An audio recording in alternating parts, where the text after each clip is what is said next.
Descubra a nova teoria geral do Estado no curso Arcano Império. Inscreva-se tutubolius.ai. Olá, estamos de volta. Meus amigos, minhas amigas e meus alunos, por hora. Depois, vocês vão se tornar professores, mestres. Daqui nascem os futuros mestres em nova teoria geral do Estado. Eu tenho certeza disso. Quando vocês lerem as 7 obras que compõem a nova teoria geral do Estado, você vai se tornar realmente um professor. Você vai se tornar realmente uma pessoa compromissada com o futuro da humanidade. Não é do povo, é da humanidade. Tá certo? Vocês vão acompanhar o raciocínio que eu tive quando escrevi, que é 8 bilhões e 600 milhões de seres humanos na face da Terra. Esse compromisso você deve ter em mente. Por isso, foi importante fazer a nova teoria geral do Estado, calcada em outros 2 eixos. Para se fazer a nova teoria geral do Estado, é necessário você entender os 3 eixos. Se você não entender os 3 eixos, você não entende o que é a nova teoria do Estado. Vai ficar do jeito que está aí, tá certo? Então, eu vou fazer aqui um repeteco de uma coisa muito importante dos meus antecessores, né? É importante você trazer isso aqui, a conhecimento. Então, meus antecessores, os autores que me antecederam na nova teoria, da teoria geral do Estado, primeiro você vai colocar Platão, de 427 anos antes de Cristo a 357 antes de Cristo, né? Ele fez a maior contribuição, tanto que os meus antecessores, eles foram muito importantes para que chegássemos a esse ponto de apresentar hoje a nova teoria geral do Estado. Foram muito importantes. Todos eles de uma importância excepcional, né? Platão foi um dos primeiros filósofos a imaginar um modelo racional de organização política. Ele defendia aí governo de sábios, a supremacia da razão, a organização hierárquica da sociedade, né? E depois veio Aristóteles, 384 anos antes de Cristo. Ou seja, esses 2 autores, eles eram pagãos. Cristo não havia, não estava, não tinha chegado na Terra ainda, tá? Então eles eram pagãos. Então eles escreveram dentro daquela metodologia de que eles viviam no mundo pagão. Então, Aristóteles, a obra principal dele, Política. E aí ele fala, eh, na verdade, ele é um principal criador, né? O verdadeiro fundador da ciência política clássica, tá certo? Então, ele analisou, o homem é um animal político. Analisou constituições, formas de governo, cidadania, soberania, função do Estado e organização social. Mas esqueceu de uma coisa muito importante. Todos esqueceram. O ser humano. O ser humano é a soberania de tudo. É permanente. Eles falaram de tudo, mas esqueceram do principal, o ser humano. Tá? Depois veio Santo Agostinho. Santo Agostinho foi o que mais se aproximou, foi o que, já na era cristã, foi o que mais se aproximou da filosofia que nós estudamos agora, que é a nova teoria geral do Estado. Santo Agostinho, 354 a 430 anos pós-Cristo, tá? Então, já dentro da filosofia cristã. E ele fez uma contribuição enorme. Introduziu a dimensão moral e espiritual do poder político, tá certo? Ele defendia a distinção entre cidade dos homens e cidade de Deus. Seu pensamento funcionou profundamente. Filosofia política medieval, a relação entre igreja e Estado, e a legitimidade moral do poder. Então, veja, pecou também. Pecou também. Todos eles pecaram. Cidade dos homens. Que homem? Homem bom, homem mau, mais ou menos, tá? E cidade de Deus. Não tem nada a ver. Depois, a filosofia política medieval, relação entre a igreja e o Estado. E o homem? Que é a essência do homem, criado à imagem e semelhança de Deus. Cadê o homem? Então veja, São Tomás de Aquino, 1225 a 1274, na era cristã.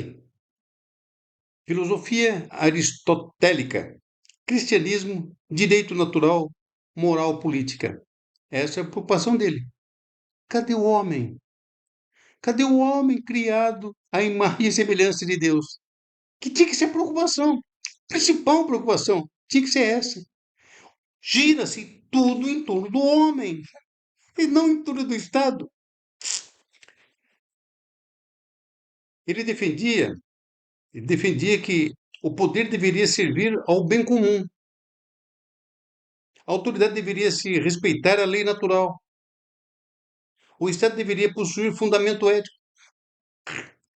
Está entendendo? Onde nós chegamos? Por que vocês chegaram aqui? Porque vocês não conseguem se autodestruir. Porque esse modelo que está aí se autodestrói. O homem, para a destruição do homem. Tá certo? Então, veja, esse foi o São Tomás de Aquino. Depois veio o quinto, Nicolau Maquiavel. Nicolau, 1469 a 1527. Obra principal, O Príncipe. Maquiavel rompeu com a visão idealista medieval. Passou a estudar o poder real, a manutenção do governo, a estratégia política, a estabilidade estatal. Cadê o homem? Cadê o homem? O homem é a essência de tudo. É a criação, imagem e semelhança de Deus. Cadê o homem no projeto do cara? Não tem. Esse é o quinto. Depois vamos para o sexto. Sexto, Jean Bodin, 1530 a 1596. Obra principal, Os Seis Livros da República. Da República. Vamos lá. Foi um dos primeiros grandes formuladores da soberania estatal. Soberania estatal. Não é soberania do homem, é estatal. Ah, me poupe, caramba, viu? Definiu soberania como poder absoluto e perpétuo do Estado. Absoluto e perpétuo do Estado. Que coisa de doido, meu. Isso não serve para o século XXI, serve? Serve para ti? Não serve. Sua teoria influenciou toda a estrutura do Estado moderno. Que porcaria que a gente está vivendo, hein? Hã? Aí vem o sétimo, Thomas Hobbes. Thomas Hobbes, 1588 a 1679. Obra principal, Leviatã. Lembra que eu falei na aula 1 do Leviatã? Aqui, o cara que criou o Leviatã. Thomas Hobbes, 1588 a 1669. Obra principal, Leviatã. A contribuição dele. Hobbes foi um dos maiores arquitetos do Estado. Sempre o Estado. Nunca o povo. Sempre o Estado. Nunca o povo.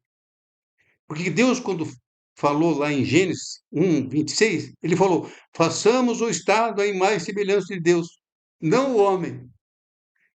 Que coisa absurda, né? Não é absurdo? Então vamos lá. Defendi aqui: o homem em estado natural viveria em permanente conflito. Longe está conflito. Pois você endeusou o Estado, o homem vai viver em conflito. Isso é natural. Qualquer mente sadia vai chegar a esse ponto. E aí você tem, a sociedade necessitaria de uma autoridade soberana e forte. A sociedade necessitaria de uma autoridade soberana e forte. Quem? O Estado. O Estado. Mas que barbaridade.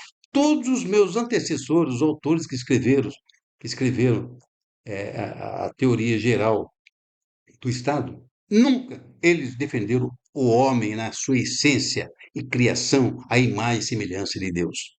Nunca. Esse é o sétimo. Criou o Estado do Leviatã, o monstro. Monstro que está aí, vivemos hoje. Tá? Depois, nós tivemos aqui, no Leviatã, ele simboliza o poder soberano centralizado necessário para impedir o caos social. Olha que loucura, meu.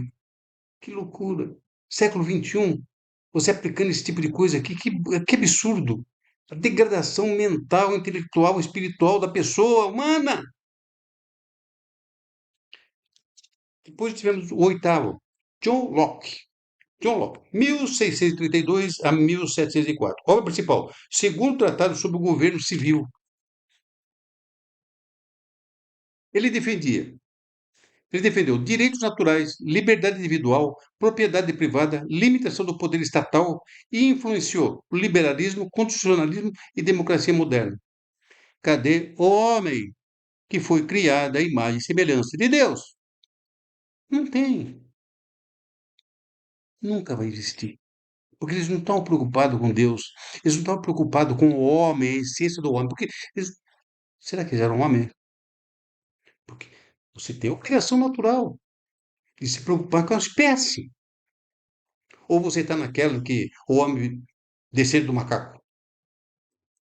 Aí fica difícil. Aí fica difícil. Aí vem o nono, Montesquieu, 1689 a 1755. Montesquieu, obra principal, O Espírito das Leis, contribuição que ele deixou.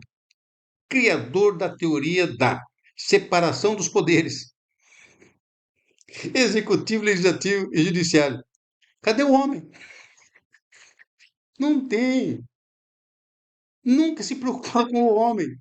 Talvez não fosse algum ET, sei lá, alguma coisa assim, nesse sentido. Nunca se preocuparam com o homem. A essência, o homem é a essência da vida. Soberania, permanente, é permanente. Quer eles queiram, quer eles não queiram, é permanente. É criação à imagem e semelhança de Deus. É permanente, não é passageiro. Tudo que existe após é para servir ao homem. Que coisa é isso de servir o Estado? Que coisa de doida é essa? E aí ele defendia, a estrutura tornou-se fundamento dos estados constitucionais modernos, que é isso que a gente vive aí. Legislativo, executivo e judiciário. Essas três melecas, que é bem assim. Vocês vão, ó, estou conduzindo vocês aqui para vocês pensarem. Não é para você pensar como eu estou pensando, não, para vocês pensarem. O que eu estou falando aqui são datas verídicas. Verifica, verifica. Foi em cima disso que nasceu a nova teoria geral do Estado. Eu tive que pesquisar, tive que estudar. Entendeu? Aí vem aqui o décimo, Jean-Jacques Rousseau, 1712 a 1778. Obra principal, o contrato social. Contribuição, defendia soberania popular, vontade geral, legitimidade democrática, participação coletiva, influenciou profundamente nas revoluções modernas, democracia contemporânea, constitucionalismo popular. Cadê o homem? A figura central é o homem, criado à imagem e semelhança de Deus. Cadê o homem? Mas eles foram fundamentais para que a nova teoria geral do Estado surgisse. Foi necessário que eles errassem, que eles omitissem. A essência de tudo isso é o homem, o padrão é o homem. Coisa permanente, a soberania permanente é o homem. Mas foi importante que eles esquecessem essa essência principal, que é o homem, para que nós surgíssemos com a nova teoria geral do Estado, promovendo exatamente o que eu acabei de falar. Está aqui, ué. Soberania permanente do povo, o homem. Está aqui, ó. É permanente, não é passageiro, não. Depois tivemos aqui 1770 a 1881, 31, que é o Hegel, Friedrich Hegel, né? Obra principal, Princípios da Filosofia do Direito. Viu o Estado como manifestação superior da racionalidade. Ele via o Estado como manifestação superior à racionalidade histórica. Introduziu a visão orgânica do Estado, historicidade das instituições e racionalidade estatal. Fortificou o Estado. Cadê o homem? Aqui, ó. Frederic Hegel. Que absurdo, né? Bom, eu vou para um cara aqui que é fantástico. Ele é ídolo de vários governos, né? Que não deram certo, mas ele é ídolo. Karl Marx. Eu escrevi 8 livros dele. 8. Falando sobre o comunismo. 8. É só verificar. Tem 70 obras escritas. Dentro das 70 obras, tem 8 livros que é dedicado ao comunismo. Tá certo? Então, Karl Marx, 1818 a 1883. Obra principal, O Capital. Contribuição: interpretou o Estado como o instrumento das classes dominantes. Mecanismo de poder econômico. Estrutura da dominação social. Influenciou sociologia, política, teoria crítica e análise estrutural do poder. Estado, engordou mais o Estado, fortificou o Estado. Por isso que o comunismo não deu certo em lugar nenhum. Está aqui, ó. A receita dele é para ser reprovado, de cara de pronto. Entendeu? Para ser reprovado. Está aí. Por isso que não funcionou. E nunca vai funcionar. Aonde tem ausência de Deus, não prospera, irmão. Tá? Depois, o 13º, Max Weber, 1864 a 1920, já é recente, já no século passado. Tá? Obra principal, Economia e Sociedade, contribuição, definiu o Estado moderno como uma entidade que detém o monopólio legítimo da força. Meu Deus do céu! Que coisa de doido, meu!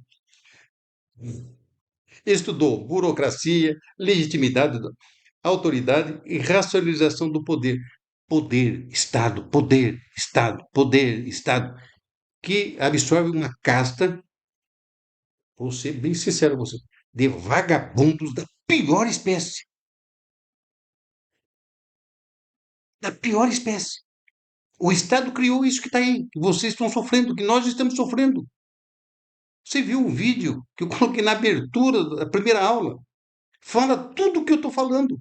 Entende agora por que nasceu a nova teoria geral do Estado? Está aqui. Eu estou mostrando agora os autores que me antecederam. Tá? Então tá aí. Esse é o 13º. O 14º, Hans Kelsen. Hans Kelsen, 1881 a 1973. Teoria pura do direito. Contribuição: Kelsen tornou-se um dos maiores sistematizadores jurídicos do Estado moderno. Olha o Estado outra vez. Defendia separação entre direito e moral. Estrutura normativa do Estado. O Estado forte. Hierarquia das normas. Constitucionalismo jurídico. Sua formulação representa o ápice da teoria jurídica clássica do Estado do século XX. Nós estamos no século XXI. Sem mais os outros, nós falamos, né? Então, a NTGE, ela nasce com essa configuração no passado. Nasce com essa configuração, aonde os nobres autores que me antecederam, eles nunca formularam nas obras deles a preocupação com a humanidade, com o homem em si. Nunca. Você acha que ia dar certo? Acha que ia dar certo isso? Por isso que nós sofremos, padecemos aí horrores. Porque isso criou uma casta de sem vergonha, de pessoas mau caráter, de pessoas ruins, uma casta de pessoas que se autoprotegem, fazem leis para se proteger. Está aí o quadro para todo mundo ver. Eu não estou inventando moda, eu não invento moda. Eu não invento moda, eu crio o mecanismo para você se libertar dessas amarras do Estado. Eu não sou contra o Estado tem que existir. Se é que me entende? Tem que existir. Mas quem domina o Estado é o homem. A soberania permanente é do homem e não do Estado. O Estado é exatamente um instrumento para que o homem viva e sobreviva na face da terra. O Estado, ele é um instrumento legal para que você faça a manutenção de tudo que é necessário fazer no planeta Terra. O Estado. Não se colocar o Estado como figura de Deus, endeusá-la. Não é esse o critério. Nunca foi esse o critério. Então, você tem que pensar de uma outra forma. Se Deus falou que o homem é a imagem e semelhança dele, esse homem é em semelhança. esse ato, esse decreto de Deus, esse decreto divino, não foi revogado.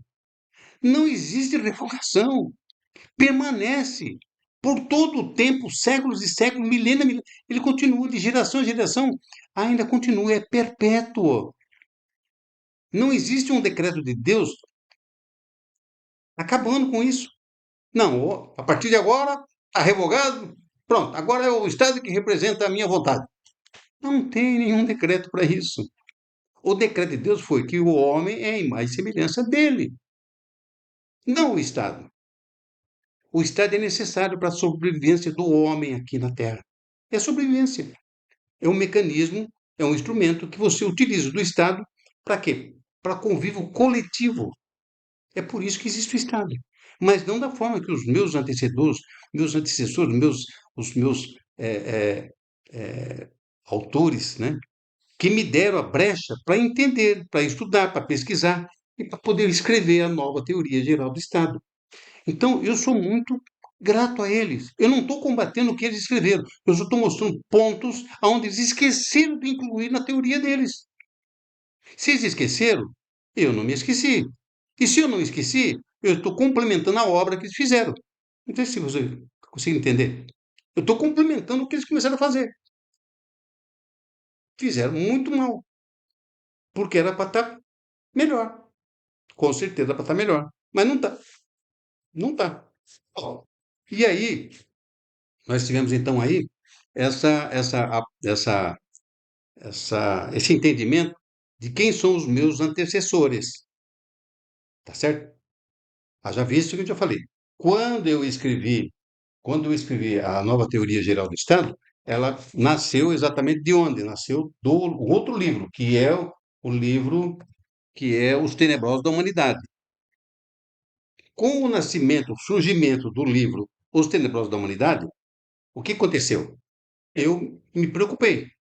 Os Tenebrosos da Humanidade. Aqui que nasceu a nova teoria geral do Estado. Por quê? A deformação desses seres é terrível para a destruição da espécie humana. E aí eu defini que esses tenebrosos eles se dividem num domínio do quadrilátero do poder para dominar a casta humana, que são os bilionários corruptos, que são os políticos corruptos, a imprensa covarde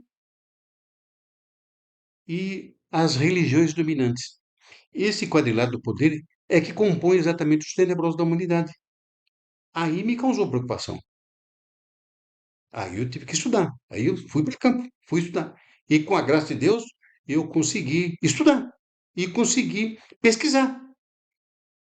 E cheguei ao entendimento, em 94, a obra, não digo perfeito, né? Mas a obra mais significativa dos últimos séculos, vamos colocar assim. Dos últimos séculos? Não, dos 2 milênios. Desde Platão até agora, vai. Antes de Cristo. Então, 500 anos antes de Cristo e mais 2000 agora, 2.500 anos, 2.600 anos.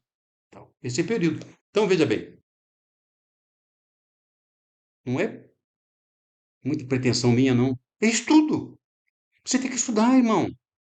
Se você quer ser alguém, que você quer entender como é que a máquina do sistema mundial funciona, tem que estudar. Tem que estudar. Mas não basta você estudar só a governança política. Você tem que estudar também a mente humana. Foi o que eu falei. Eu tive que fazer o quê? Eu tive que ir para o estudo da psicanálise clínica para poder entender um pouco da mente da pessoa. E aí saiu os 2 livros que é exatamente, desculpa, que é exatamente o sistema integrador neuropsíquico. Sim, os 2 livros, 2 obras, para poder aí entender a cabeça do homem que Deus criou lá, Gênesis 1:26, para poder entender. Como é que eu vou escrever alguma coisa para alguém se eu não conheço a pessoa? Para poder escrever isso aqui e colocar na rua, como está sendo feito agora, eu tive que estudar, eu tive que ir lá buscar dentro da psicanálise. Mas aí estava incompleto. Aí formou-se os 2 eixos, né? O primeiro eixo e o segundo eixo. Legal, legal. Os dois eixos. Agora vamos para a formação do terceiro eixo. Que delícia falar sobre isso. Maravilha. Você saber que você está propagando uma ideia, uma teoria que foi aprovada pela comunidade científica. Os 7 livros foram aprovados pela comunidade científica. Não estou falando de orelhada. Vocês vão ter o livro em mãos e vão ver lá o registro, o DOI, né, que é o registro internacional, que foram aprovadas lá. É uma satisfação enorme, muito grande.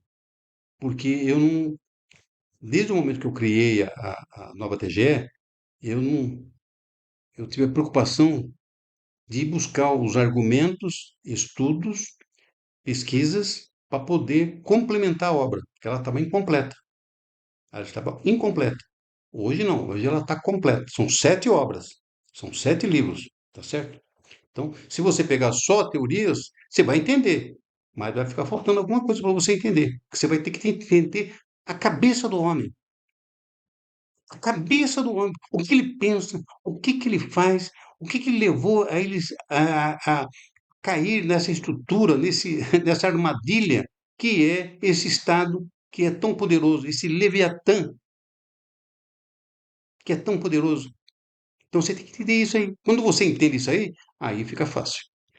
Aí você fica forte demais. Que é isso que Deus criou. Deus criou o homem na sua essência para ser livre. Não para ser escravo, ser dominado por ninguém. Em nenhuma parte da Bíblia diz isso, que você tem que ser escravo de outro homem. Aí faltou o terceiro eixo. Aí vamos estudar. Aí comecei a estudar. Vamos estudar, vamos estudar. Né? E aí eu me obriguei a fazer filosofia. Fui fazer filosofia para poder entender o que os filósofos escreveram. Aí fui fazer teologia, fiz pós-graduação em teologia, para poder entender a coisa espiritual. Legal. Mas faltava mais alguma coisa. Aí eu sou parapsicólogo há mais de 40 anos. Então, essa parte da parapsicologia, a coisa sobrenatural, estava dominado. Mas precisava de entendimento, agora científico, que era a filosofia e a teologia. Mas falta uma outra coisa muito mais interessante, que na época esses escritores fizeram a TGE, eles não tinham naquela época que nós temos hoje, que é exatamente a neurociências. Aí eu fui estudar, fui fazer neurociência. Aí fiz a neurociência. Neurociência, comunicação e desenvolvimento humano. Caramba! Aí fiquei fascinado com a matéria. Porque ela complementava a filosofia, complementava a teologia, complementava a parapsicologia, complementava o quê? A psicanálise. Mas estava faltando ainda alguma coisa para entendimento maior. Aí eu fui buscar, numa outra pós-graduação, fui buscar neurociências cognitivas e processos psicológicos. Pronto, aí fechou. Fechou o terceiro eixo. Fechou o terceiro eixo. Aí eu já tinha o entendimento do terceiro eixo. Aí tinha que escrever. Aí tinha que sentar e escrever. 4 livros, que também já foram aprovados pela comunidade científica. 4 livros. E aí vem essa coisa maravilhosa, para você entender. Aí, o que eu fiz? Eu comecei a desenvolver os estudos para entender a nova teoria geral de sistema, para fechar. 3 eixos. Eu tinha 2 pronto. Faltava o terceiro, faltava um para completar. E aí eu criei, através de estudos, aquilo que Sigmund Freud fala que agregados psíquicos, Lacan fala que são agregados, são os eus pluralizados, né? Aí eu criei o polieus, tá aqui, ó, polieus e monoeus, os códigos da mente, pensamento e verbo, edição magna científica. O que é isso aqui? Poli é grego, poli é diversos, coletivo, vários, muitos, milhares, centenas, tá? eus, polieus. Então, vários pensamentos. Ou seja, como é que eu vou explicar para você? Pra você ter uma ideia. O que é o que eu estou falando? Você, toda pessoa é assim. Tem que estudar para você entender. Toda pessoa é assim. Eu estou falando para você aqui, mas nesse momento que eu estou falando, o verbo está saindo, eu estou pensando em outras coisas. Isso chama-se poli. Porque o seu pensamento ele é fragmentado. Você faz uma coisa e pensando em outra coisa. Você faz outra coisa pensando em uma outra coisa e vai se desdobrando. Esses fragmentos mentais, fragmentos do pensamento, eles se desdobram, não tem fim. Não tem fim. Se você não não tiver um raciocínio lógico, para você repreender esses pensamentos, ele vai embora. Você se perde de tanto pensamento que surge. Surge pensamentos de tudo quanto é jeito, de tudo quanto é estrutura. Bons, ruins, mais ou menos, mas surgem os pensamentos. Então, esses são os polieus. Eles vão surgindo assim, é, descabidamente, desvairadamente, multiplicando por 1.000, 2.000, 1.000.000. Multiplica-se. É terrível. Então você veja, a cabeça da pessoa tem polieus, cheio de polieus, a mente, o cérebro, cheio de polieus, diferente da psicanálise.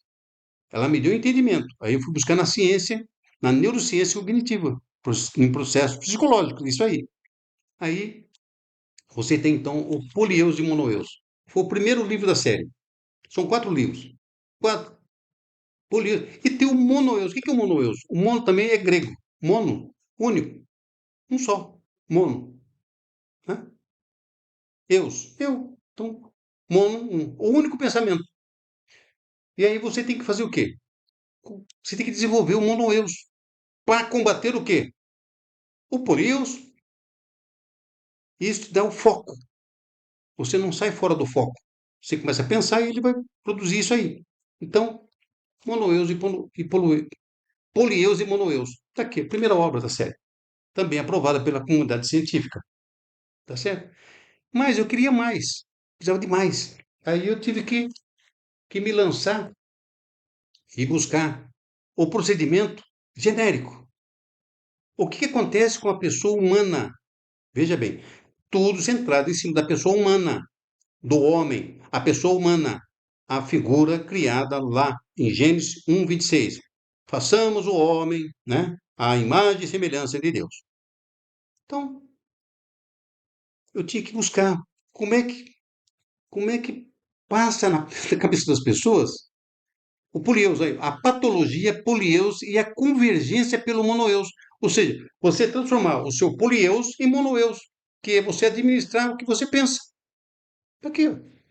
Segunda obra da série, tá? Tratado de convergência neuropsíquica, clínica e existencial no contexto do sofrimento humano, da pessoa humana. Você tem que entender o ser humano, porque afinal de contas, não é o ser humano que está aqui. Você tem que entender ele. Se você vai apresentar uma nova teoria geral do Estado, quem é essa nova teoria? Não é para favorecer o quê? A soberania permanente do povo? O povo não é o homem? Então tá. Se você não faz esse estudo que eu fiz aqui, você não vai chegar a lugar nenhum. Vai ser letra morta, como fizeram os outros escritores que fizeram a teoria geral do Estado. Então tá aqui. A patologia do poliose e a convergência pelo monoeus. O que é convergência? Você vai pegar o seu polieus, que é a sua fragmentação mental, e segurar ele para fazer o quê? Para transformar no monoeus, para você focar. Eu vou dar um exemplo aqui bem prático para você nunca mais esquecer. Ó, é uma metáfora, mas é verdadeira. É uma passagem bíblica. Jesus, ele chegou no templo e viu o templo dele tomado de assaltantes, de ladrões, de aquela corja de vagabundos, tomaram o templo e virou uma feira livre, um feirão. Né? Os caras vendendo, comprando coisa roubada, aí virou um pandemônio. Esse é o termo. Aí Jesus parou, ele ficou assim, assustado, porque, meu, o domínio da vagabundagem Era terrível. O que que ele fez? Ele, ele viu diante dos seus olhos o Polieus ali se manifestando na figurinha, o cara comprando galinha e vendendo porco, aquela coisa, aquele mercado livre. E aí ele passa a mão num chicote, numa chibata, e senta com porrete em todo mundo, põe todo mundo para correr. Lembra dessa passagem bíblica? E põe todo mundo para correr. Ali ele limpa o templo. Limpa o templo. Ou seja, o templo foi invadido por Polieus mental. E aí ele tem o domínio do monoeus. Aí ele põe o monoeus para correr. Põe para servir e pôr os polueus para correr. Tá aí, uma metáfora que cabe certinho no que eu estou falando. Sem tirar nem pôr. Tá aqui, ó. Isto é viver. Isto é preocupação com o povo. O povo que eu digo, o ser humano, a humanidade. Outra coisa importante. Jesus, quando ele se sacrificou, ele não se sacrificou. Estou morrendo para salvar o povo. Ele morreu para salvar a humanidade. Humanidade. Pegou o código? Humanidade. O meu primeiro pensamento foi a humanidade. E sempre será a humanidade. Não importa se o povo X, Y, isso é outra coisa. Mas essa conglomeração de povos forma-se humanidade. Essa é a minha, era e é a minha preocupação. Por isso que eu tive que me largar no campo, dar as braçadas para poder estudar. Mas todo Polieus que se preze, ele tem origem. Tudo tem origem. Tem origem, o meio e o fim. Tá certo? E aí eu preciso descobrir como é que se originou tudo isso aí. Aí eu fui descobrir. Então, nessa patologia aqui, tem uma coisa interessante. Aqui tem um fato empírico, fato verdadeiro transcrito aqui. Tá? Por isso que foi aprovado. Aí eu fui levantar a questão do surgimento. Como é que nasce o Polieus? Aí veio uma nova obra. Arquitetura da consciência humana. Sistema Polieus-Moroeus desde o estágio zero. O que é o estágio zero? Porque o Polieus ele nasce de algum lugar e surge de algum lugar. Aí fui fazer a pesquisa. E aí, o que aconteceu? Tive que, tá vendo? O feto aqui, desde o feto. Então, desde o do relacionamento sexual, o embrião forma, aí a mulher grávida, e aí começa a surgir a vida humana. Olha que coisa linda, a vida humana. Não é a vida do Estado, é a vida humana. Aí começa a surgir a vida humana. E aí, a vida humana, como feto, ele tem polueios? Tem? Claro que não. Claro que não. Você estágio zero? Claro que tem. Como? Pô, professor, tem. Porque ele está ligado diretamente a um ser humano, que é a mamãe. Está no cordão umbilical ligado diretamente ao pensamento, às vontades, os gostos da mamãe. Ali começa a nascer o polieus. Ali começa a nascer os polieus. Lógico que não vai desenvolver, mas vai ficar no arquivo. Você tem um HD e começa a chegar os arquivos. O que é os arquivos? É a convivência da mãe no mundo externo. Ele está interno, no mundo externo. E aí começa a desenvolver o polieus in natura, vai, quietinho lá dentro. E o que deveria de ser feito no, no período da gestação do ser humano, a mãe deveria de ter alguns cuidados, mas há mães, né, que não têm cuidado. Então ela fuma, ela bebe, vai para baile e, e, e tantas outras coisas que uma mãe não deveria de fazer. Temos até que usa droga. Para onde vai isso aí? Vai tudo pro neném. porque estão ligados num cordão umbilical. Tudo que a mãe faz passa para ele. Ali começa o registro dos polieus, só que está o quê? Latente, quietinho, sem se mexer. E eu desenvolvi esse livro, então, na fase do estágio zero, né? Está aqui o estágio zero, tá vendo? Estágio zero lá. Até os aproximadamente 12 anos de idade. Aí começa o desenvolvimento do polieus. Aí a criança passa a ter vontade própria. Ele já encharcou a mente, o cérebro, de tanta porcaria que o Estado favoreceu, que o Estado é poderoso, entendeu? Porque os caras escreveram lá, o Estado é poderoso. Ele foi para a escola, cumprindo a vontade do Estado. Teve que estudar lá a cartilha que o Estado fez. E aí começa. O pai e a mãe, que são as figuras principais, foram deixadas de lado. Primeiro, o Estado. O Estado não pode ter esse poder sobre a vida humana. Nunca pôde. Não foi criado para isso. O Estado foi criado para uma outra finalidade, que é a finalidade de promover no ser humano, respectivamente, para ele poder viver e sobreviver. Tá certo? Então, isso foi para isso que foi criado o Estado. Agora, tudo que você faz, o Estado que banca tudo. Fala o que, fala o que pode, o que não pode fazer. E às vezes você retruca e fala, não, mas eu não quero, não sei isso. Mas tem que fazer. Porque senão o doutor fulano e o doutor ciclano, ele pode processar você. Pode fazer isso. Aí vem o medo, a ameaça, o constrangimento, a coação. Tudo isso o Estado promove na sua cabeça. E você fica assim, dominado pela força estatal. Entendeu? Então tá aqui, ó. A arquitetura da consciência humana. Sistema polieus-monoeus, desde o estágio zero, ou seja, intrauterina. Tá aqui. Aí, você entendendo isso aqui, você vai entender o que é a nova teoria geral do Estado. E está entendendo uma coisa ligada na outra? E não tem como você não fazer isso. Se você colocar puramente o Estado do jeito que está aqui, não vai chegar a lugar nenhum.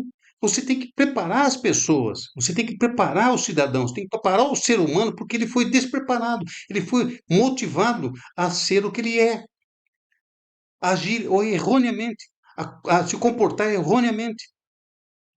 Você é obrigado a fazer isso, porque o Estado te obriga a fazer isso. Você entende?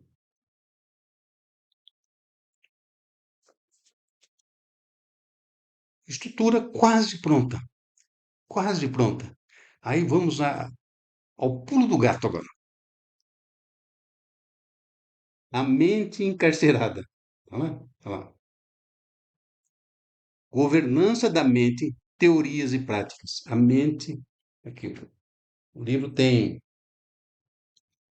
380 páginas. Você já imaginou o que é mente encarcerada, não? Hum? Faz ideia, não? Eu vou reproduzir para vocês em poucas palavras. A mente encarcerada é essa que eu tenho, é essa que você tem, é essa que todos que estão habitando no planeta Terra têm. Mente encarcerada. Você tem medo, você sente frio, você sente fome, você sente necessidade, você tem sofrimento, você tem tudo. A sua mente está encarcerada. Porque o sistema encarcerou a tua mente. Você não pode pensar sozinho, você não pode pensar unicamente. Tudo que você pensar, primeiro vai aparecer uma outra figura na sua mente. Não, mas isso não pode fazer. Mas por que não pode fazer? Porque o Estado falou que não pode. Porque o fulano que representa o Estado falou que não pode fazer. Então, veja, você passa a ter uma mente encarcerada. Não foi escrito para isso. Isso aqui é um belo exemplo. Ela foi escrita porque isso aqui serve muito para o sistema prisional, prisional, para a prática forense. Por quê? Você imagina, nós falamos aqui do nascimento do Polius, quando nasceu, depois falamos da estrutura nos seres humanos e, e demos a primeira denominação do Polius monoeus. Agora, você imagina Você passa por essas três fases aqui e, de repente, você, por um momento ou outro, você errou e a justiça do homem ele vai cobrar de você. E você está com a mente encarcerada, porque você está preso, 24 horas preso. Você imagina, uma pessoa presa, o que que ela pensa? Ela tem 24 horas por dia para pensar em tudo, para criar o quê? Polieus, de tudo quanto é tipo de jeito, tudo quanto é tipo de bons, ruins, mais ou menos, e assim por diante. 24 horas por dia para pensar em abobrinha, pensar em fuga, pensar em matar o outro, na vingança.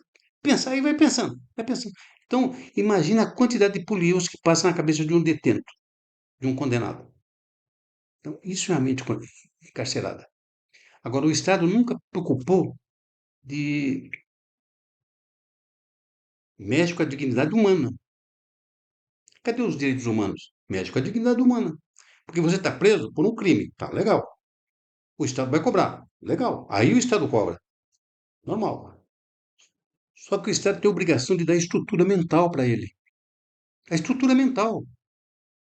Colocar lá psiquiatras, psicólogos, psicanalistas, pessoas ligadas à saúde mental, para fazer o quê? Tratamento. Porque se a pessoa está lá, ela vai ter, ela vai entrar numa convulsão de polieus. É tanto polieus na cabeça que ela vai entrar em convulsão. Então, a melhor coisa é você fazer um acompanhamento psicológico com a pessoa. Preparar a pessoa para o retorno dela à sociedade. Entendeu agora? Preparar a pessoa para o retorno à sociedade. Só isso. E o melhor jeito ainda é a família. Então, esse estudo que está aqui, a mente encarcerada, é exatamente para isso. Só que essa mente encarcerada, você serve para tudo. Porque nós estamos com a mente encarcerada. Nós, todos nós estamos. Porque foi colocado em nós o medo. Você não pode pensar assim, porque assim o Estado não aceita. A lei é assim, a lei, a lei é assim. Ah, é assim, não admite. Então, se não admite, então você não pode fazer. Entendeu? Então, ao longo do tempo, ao longo da vida, você é conduzido a ser uma pessoa abstrata, uma pessoa imune aos sentimentos, à espiritualidade, porque o Estado te moldou para isso, tá bom? Bom, vou parar por aqui, que tem muito assunto para falar, tá? E na próxima aula a gente tem que falar coisas boas, muito boas. Obrigado pela presença de vocês. Deus abençoe.